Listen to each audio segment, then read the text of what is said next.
Students, English vocabulary में ये सबसे इंपॉर्टेंट चैप्टर है कंफ्यूजिंग वर्ड्स। और इस पे आपको कॉम्पिटिटिव एग्जाम से बहुत सारे क्वेश्चंस मिलेंगे और हमेशा आते हैं, चाहे वो वोकैबुलरी के सेक्शन में आए। इनफैक्ट कंफ्यूजिंग वर्ड्स के क्वेश्चंस आपको ग्रामर के सेक्शन में भी मिल जाते हैं। तो कंफ्यूजिंग वर्ड्स के सीरीज में टोटल आप 300 या 350 कंफ्यूजिंग वर्ड्स पढ़ेंगे, उसको समझेंगे और लर्न करने की कोशिश करेंगे। और इस कंफ्यूजिंग वर्ड्स में आपको स्पेलिंग भी लर्न करना बहुत जरूरी रहेगा, क्योंकि अगर स्पेलिंग याद नहीं होगी तो आप खुद वर्ड्स को देखकर कंफ्यूज हो जाएंगे और हो सकता है कि उसकी मीनिंग भी आपको याद नहीं आए यदि स्पेलिंग याद ना हो। तो कंफ्यूजिंग वर्ड्स क्यों हमें कंफ्यूज करते हैं, जैसे इसको देखिए, अफेक्टिव और इफेक्टिव, दोनों का जो प्रोनाउंसिएशन है ऑलमोस्ट सेम है। ये अफेक्टिव है, ये इफेक्टिव है। डिफरेंस ऑफ स्पेलिंग में आप देखोगे सिर्फ ए का डिफरेंस है, यहाँ ए से शुरू हो रहा है, ये ई से शुरू हो रहा है। तो इस तरह से स्पेलिंग में स्लाइट चेंज होता है और मीनिंग भी बदल जाती है और हल्का फुल्का प्रोनाउंसिएशन भी बदल जाता है। इसलिए स्टूडेंट्स को कंफ्यूजिंग वर्ड्स को लर्न करने में बहुत मुश्किल होती है, क्योंकि उसके स्पेलिंग्स भी लर्न करने पड़ते हैं मीनिंग के साथ साथ। मगर फिर भी आप लोगों को पूरी कोशिश करनी है कंफ्यूजिंग वर्ड्स को अच्छे से लर्न करने की। इससे कनेक्टेड आप जितने ज्यादा क्वेश्चन सॉल्व करोगे उतना ज्यादा अच्छे से कंफ्यूजिंग वर्ड्स की मीनिंग और स्पेलिंग आपके दिमाग में बैठेगी।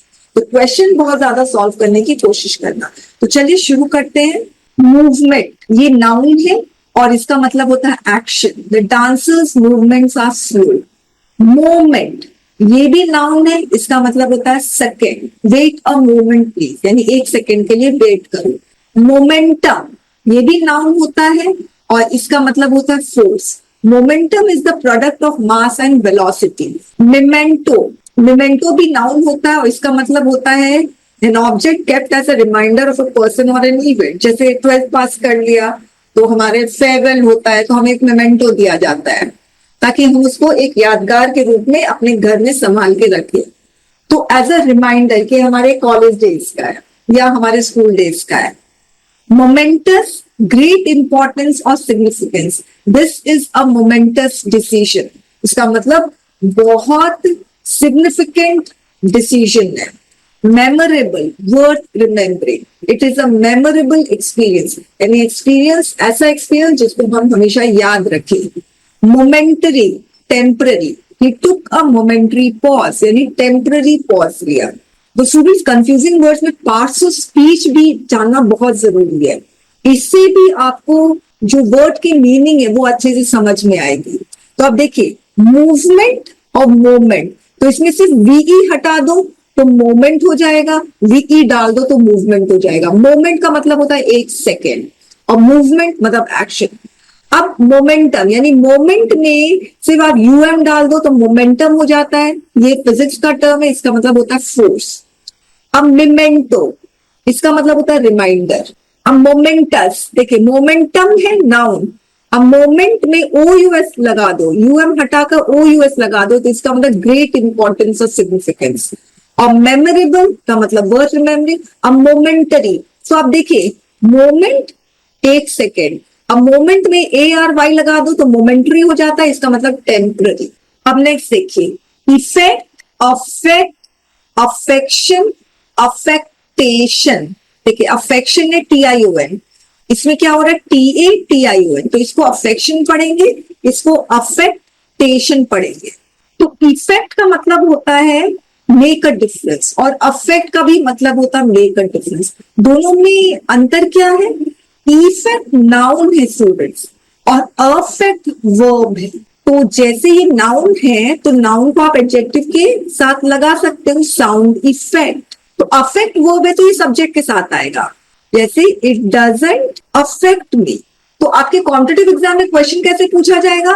अफेक्ट को यहाँ पर ई कर देगा, इफेक्ट, इट डजंट इफेक्ट मी। तो स्टूडेंट्स लोगों को लगता है अफेक्ट इफेक्ट बात एक है, मगर बात एक नहीं है, पार्ट्स ऑफ स्पीच का डिफरेंस है, दोनों का मतलब सेम है।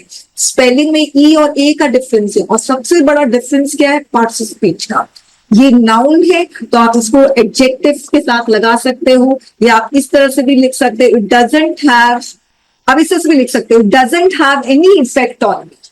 तो यहां पर इफेक्ट क्या है? ये नाउन है और नाउन के पहले जो भी आ जाता है वो एडजेक्टिव होता है, मगर यहाँ इफेक्ट की जगह अफेक्ट डाल दोगे तो वो गलत हो जाएगा। तो ध्यान रखना स्टूडेंट्स, अफेक्ट वर्ब होता है और इफेक्ट नाउन होता है। साउंड इफेक्ट, साउंड अफेक्ट नहीं बोलते, साउंड इफेक्ट बोलते हैं। अब अफेक्शन है, तो अफेक्शन का मतलब प्रेम, प्यार, लव, नाउन है। मगर अफेक्टेशन कर दोगे तो इसका मतलब शो ऑफ। तो इसको कैसे लर्न करोगे? हम लोग शो ऑफ क्यों करते हैं? ताकि दूसरे पर इफेक्ट आए, दूसरे इन्फ्लुएंस हो हमसे, इसीलिए तो हम शो ऑफ करते हैं, ताकि अपना इफेक्ट दूसरों पे डाल सके। तो शो ऑफ को एक और वर्ड है शो ऑफ का, वो है टशन, TATION। टशन क्यों मारते हैं? ताकि दूसरों पर अफेक्ट पड़े। तो अफेक्टेशन, शो ऑफ करना। हर American accent is an affectation, इसका मतलब ये सिर्फ शो ऑफ है और कुछ नहीं। नेक्स्ट है अफेक्टिव। तो अफेक्टिव एक मेडिकल टर्म है, इसका मतलब होता है इमोशन और arousal of emotion. Affective disorders, इसका मतलब अचानक बहुत सारे इमोशंस आने लग जाए ना, तो उसको हम अफेक्टिव डिसऑर्डर्स कहते हैं। Illness that cause mood swings, mood swings होता है, अभी खुश हैं तो तुरंत एक सेकंड में फिर दुखी हो जाएंगे, फिर एक सेकंड में गुस्सा हो जाएंगे, तो जैसे मूड स्विंग्स होता है ना, अगर उसका डिसऑर्डर हो गया तो हम लोग उसको अफेक्टिव डिसऑर्डर्स कहते हैं, जो मेडिकल टर्म है।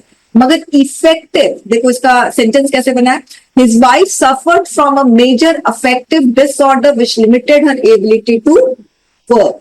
अब इफेक्टिव देखो, डिजायर्ड इफेक्ट, इसका मतलब ये है इफेक्ट जो है, आप देखो वो नाउन है, अभी अभी हमने पढ़ा। और इफेक्ट अगर हम इफेक्टिव लिख देते हैं तो वो क्या बन जाता है? इफेक्ट का एडजेक्टिव हो जाता है। Effect noun, effective adjective. This medicine is effective against common cold. तो इफेक्टिव मतलब ऐसा प्रभाव जो हम चाहते हो, वो डिजायरेबल हो, बेनिफिशियल हो हमारे लिए, तो उसको हम इफेक्टिव बोलते हैं। जैसे हम बोलते हैं ये टीचर बहुत इफेक्टिव है, इसका मतलब वो हम पर डिजायर्ड इफेक्ट डालते हैं। एफिशिएंट, इसका मतलब capable. Our secretary is very efficient, इसका मतलब वेरी केपेबल। तो अब वापस से इफेक्ट में आइए। The medicine has a strong effect on my health. तो इफेक्ट यहाँ पर क्या है? नाउन है। नाउन के पहले ये क्या आ गया? एडजेक्टिव आ गया। The medicine affected my health.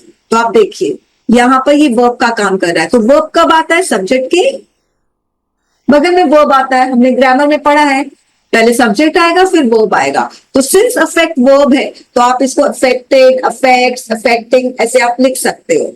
Affection love है, she has deep affection for a parents. Affectation show of है। अब नेक्स्ट देखिए, ऑस्पिशियस, इसका मतलब favourable. He made an auspicious debut in the school of play. Auspicious का मतलब होता है with the support of someone.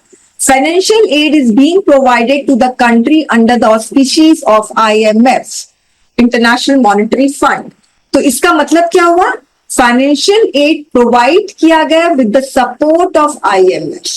एक कंट्री को फाइनेंशियल एड प्रोवाइड किया और किसने सपोर्ट किया? IMF ने सपोर्ट किया। तो आप कैसे इसको लिखोगे? अंडर द ऑस्पिशियस ऑफ लिखोगे। कौन सा प्रेपोजिशन यूज करोगे? ऑस्पिशियस के साथ अंडर यूज करोगे। मगर ऑस्पिशियस हो गया तो इसका मतलब फेवरेबल, जिसको हम बोलते हैं शुभ। कौन सा शुभ दिन है? कौन सा ऑस्पिशियस डे है? स्पेलिंग देख लो, AUSPICES, और यहाँ पर AUSPI। PI तक तो सही है, दोनों में PI है, मगर यहाँ CS आ जाता है, यहाँ पे CIOUS आ जाता है। नेक्स्ट है रिकॉल, रिकलेक्ट, इसका मतलब bring back something to one's mind. तो हमने कुछ याद किया तो फिर हम उसको रिकॉल करते हैं कि क्या क्या हमने याद किया, ये वर्ड याद किया, उसकी मीनिंग यही है। तो रिकॉल क्या है? वर्ब है। मगर रिमाइंड का मतलब क्या होता है? किसी को याद दिलाना। Cause someone to remember something. Remind me to buy some books after work, यानी मुझे याद दिलाना कि मुझे कुछ बुक्स खरीदना है अपने काम के बाद। नेक्स्ट है released, free from confinement, jail और प्रिजन। तो कोई कैदी होता है, उसका पूरा टर्म ओवर हो जाता है, तो उसको क्या किया जाता है? जेल से रिलीज किया जाता है। रिलीज, इसका मतलब क्या होता है? अगर कोई रिटायर हो रहा है तो उसको ड्यूटी से रिलीव किया जाता है। अगर कोई खुद से जॉब से निकल रहा है तो उसको वो रिजाइन कर रहा है। ओके, कोई किसी को जॉब से निकाल रहा है तो उसको सैक बोलते हैं या ले ऑफ बोलते हैं। उससे जॉब से निकल रहा है तो वो रिजाइन दे रहा है। वो इसको जॉब से निकाल रहा है तो सैक कर रहे हैं, ले ऑफ कर रहे हैं या फायर कर रहे हैं। मगर उसकी पूरी जॉब का जो टर्म था वो पूरा खत्म हो जाता है, फिर उसका रिटायरमेंट आता है, तो उसको ड्यूटी से क्या किया जाता है, रिलीज किया जाता है। कभी कभी ट्रांसफर भी होता है ना, तो ट्रांसफर में तो इस प्लेस में है तो उसको रिलीव कर दिया जाता है उसकी ड्यूटी से, और दूसरे प्लेस में उसको ट्रांसफर कर दिया जाता है। तो रिलीव का मतलब क्या होता है, उसके ड्यूटी से उसको रिलीज करना। They should relieve me from the post as soon as possible. Discharge कहां से किया जाता है, हॉस्पिटल से। He will be discharge from the hospital by Monday. और डिसमिस का मतलब होता है फायर करना, यानी जॉब से निकालना, सैक, ले ऑफ, फायर या डिसमिस। तो रिलीज जेल से किया जाता है, रिलीज ड्यूटी से किया जाता है, डिस्चार्ज हॉस्पिटल से किया जाता है, और डिसमिस भी ड्यूटी से किया जाता है, मतलब उसमें निकाला जाता है।